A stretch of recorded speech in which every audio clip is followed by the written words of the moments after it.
Okay, hello. So I am having some audio issues on my little iPad here.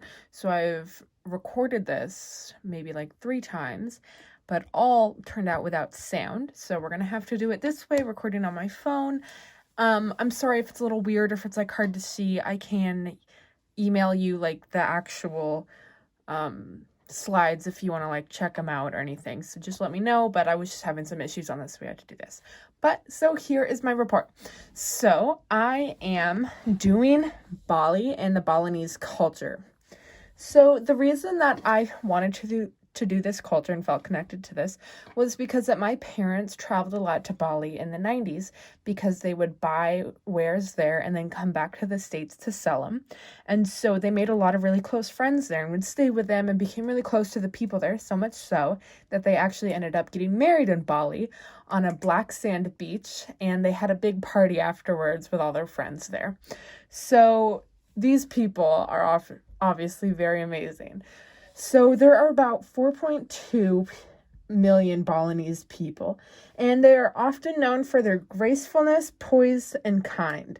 So they are often very kind to travelers, and they are just very hospitable and kind to everyone around them.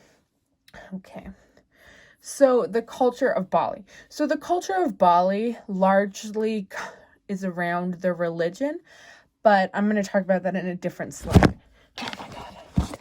I am so sorry. If you don't mind, I'm going to keep going because this is my 5th time recording this.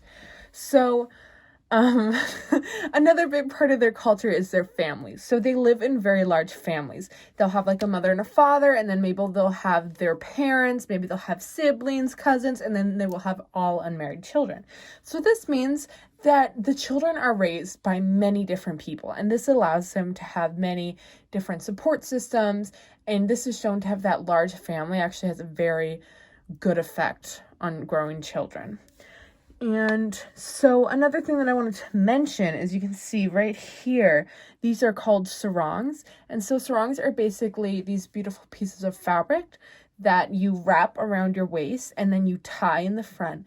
And they're used as skirts, and both men and women wear them. And my parents brought back many from Bali, and they still wear them to this day. Okay. So the religion of Bali. So about 94%, I'm pretty sure, of people in Bali are Hindu. So the Hindu religion is a very kind religion. One of the main points is that they believe that a soul is eternal. And so they believe that the soul will be reincarnated over and over again. And depending on how you lived your life is how you will be reincarnated. If you lived your life as a kind person, then you will be reincarnated up in the world. But if you lived your life as a mean person, you're going to be reincarnated down, like as a bug or something like that. And so the goal of all this reincarnation is moksha. So moksha is the final resting place of the soul, and that's where you get after many reincarnations, and when you've finally done good in the world, and that's where you get to rest for eternity. Sounds very nice. And so to get to moksha, you live dharam, and dharam is living a good and meaningful life. And so that's why many of these people are so kind and lovely, because they're living dharam. And so the main god in this religion is Brahman, and he is the main guy that the people pray to. But there are also many other gods and goddesses, as can be seen here. Personal favorite of mine is Ganesh. Probably heard of him. Okay.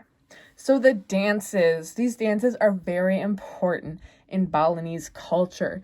So one of the significant ones I would like to talk about is the Wili dance. And so this is a dance that is supposed to connect you to your deities and exchange energies. Another sacred dance is the Bebali dance. This is a ceremonial performance often performed in a temple.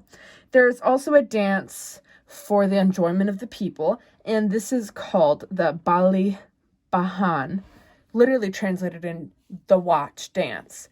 So this is a dance that would be performed out in the street or in festivals, or that young children would learn to feel more in touch with just their culture. So, and here I'm pretty sure we are performing the wheelie dance. And so yes, they, as you can see, the garments that they wear are extremely beautiful as they perform these dances. Okay. So, in conclusion, even though I've never been to Bali, I still feel the kindness of these people. When my parents got married, a Balinese man gave my parents a traditional ceremonial sword called the kris. And so the kris is this short sword that is made out of black curving metal, and it's just very beautiful. And I was always very touched that one of these people gave their firstborn, me, a sword, even though they had never met me, and it was just very kind. And it always made me feel a little tethered to them, that I had a little something. So these people have a deep love for their family and religion. And I just really think that that's what makes them some of the kindest people. And they really do have such a beautiful culture.